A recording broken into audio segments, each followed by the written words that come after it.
ന്യൂനപക്ഷങ്ങൾക്ക് വേണ്ടിയുള്ള പാർട്ടി എന്ന് പറഞ്ഞവർ വർഗീയതയുടെ ഭാഗമായെന്ന് പി വി ശ്രീനിജൻ MLA 24നോട്. ഒരുമിച്ചാൽ NDAയ്ക്കും 2020ക്കും ഗുണമൊന്നും ഉണ്ടാകില്ലെന്നും പി വി ശ്രീനിജൻ പറഞ്ഞു. നമ്മുടെ കൂടെ ഇപ്പോൾ ഉള്ളത് പി വി ശ്രീനിജൻ MLA ആണ്. എന്തായാലും NDAയുടെ ഭാഗമാകാൻ പോവുകയാണ് 2020. എന്താണ് ഇക്കാര്യത്തിലുള്ള അഭിപ്രായം? ഇത് ഞങ്ങൾ നേരത്തെ പറഞ്ഞിരുന്ന കാര്യങ്ങളാണ്. 2020 BJPയുടെ B ടീമായിട്ട് പ്രവർത്തിച്ചു വരികയാണെന്ന്. കഴിഞ്ഞ പഞ്ചായത്ത് തെരഞ്ഞെടുപ്പിലടക്കം ഇത് വളരെ വിസിബിളായിട്ട് പുറത്തു വന്നതാണ്. ഇപ്പോൾ ഇന്ന് സാബു ജേക്കബിന്റെ പ്രസ്താവന ഞാൻ കണ്ടു. വികസനത്തിന് വേണ്ടി ഞങ്ങൾ 2020 NDAയുടെ ഭാഗമാകുന്നു എന്ന്.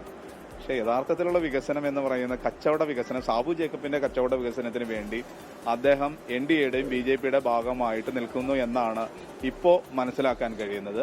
കഴിഞ്ഞ കുറേ നാളുകളായിട്ട് ഇതിന്റെ പ്രാരംഭ നടപടികൾ നടക്കുന്നതായിട്ട് ഞങ്ങൾക്കറിയാം. അതുകൊണ്ടാണ് BJPയിൽ പ്രവർത്തിച്ചിരുന്ന ഗോപകുമാർ 2020യുടെ വൈസ് പ്രസിഡന്റായിട്ട് വരികയും 2020യിൽ നിന്ന് 20ഓളം പേർ BJPയിൽ ചേരുകയും ഈ രാഷ്ട്രീയ കച്ചവടം ഇപ്പോൾ മറ നീക്കി പുറത്തു വരുന്ന കാഴ്ചയാണ് നമുക്ക് കാണാൻ കഴിയുന്നത്. താങ്കൾക്കെതിരെ ഉൾപ്പെടെ വലിയ ആരോപണങ്ങൾ ഉണ്ടായിരുന്നു ഈ 2020 സമീപിച്ചിരുന്നു സ്ഥാനാർത്ഥിയാവുന്ന കാര്യത്തിൽ എന്നൊക്കെ.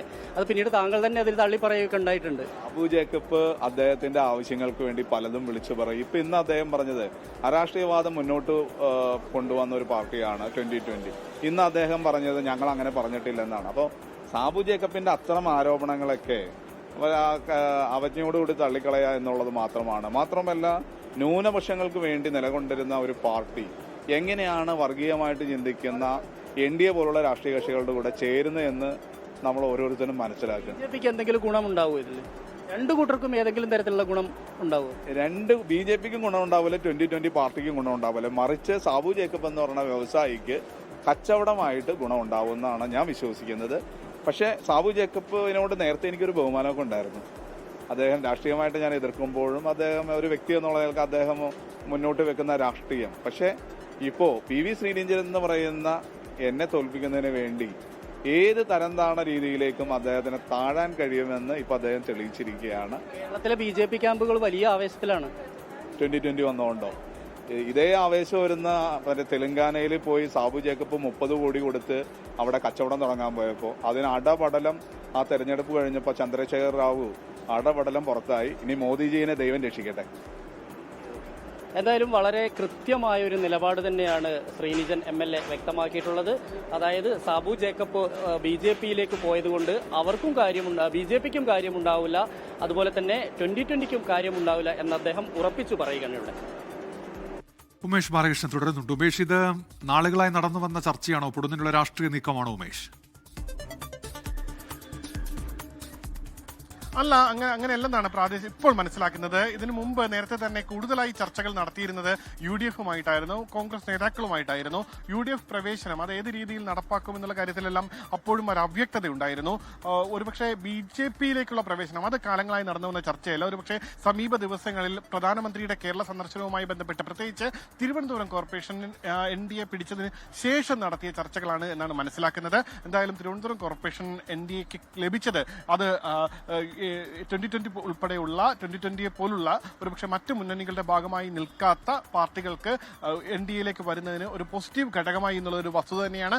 അത് പ്രധാനമന്ത്രി കേരളത്തിലേക്ക് എത്തുമ്പോൾ ആ ഒരു അവസരത്തിൽ 2020 NDAയുടെ ഭാഗമായി പ്രഖ്യാപിക്കാൻ കഴിയുന്നു എന്നുള്ളതും ഒരു നല്ല മൊമെന്റായി ഒരുപക്ഷെ 2020 പ്രതിനിധികൾ വിചാരിച്ചിട്ടുണ്ടാകണം. ആ ഒരു വിലയിരുത്തലിന്റെ കൂടി പശ്ചാത്തലത്തിലായിരിക്കണം 2020 ഇത്തരമൊരു തീരുമാനത്തിലേക്ക് എത്തിയത്. കാരണം കഴിഞ്ഞ 10 വർഷത്തിലധികമായി ഒരു മുന്നണികളുടെയും, അതായത് നിലവിലെ രാഷ്ട്രീയ പാർട്ടി സംവിധാനങ്ങളോട് തനിക്കൊരു യോജിപ്പുമില്ല, ആ രാഷ്ട്രീയ പാർട്ടിയുടെ പ്രവർത്തന ശൈലിയോട് തനിക്കൊരു യോജിപ്പുമില്ല. അതുകൊണ്ടാണ് സ്വന്തം നിലയിൽ പാർട്ടി രൂപീകരിച്ച് മുന്നോട്ട് പോകുന്നതെന്ന് നിരന്തരമായി ആവർത്തിച്ചുകൊണ്ടിരുന്ന ആളായിരുന്നു സാബു ജേക്കബ്.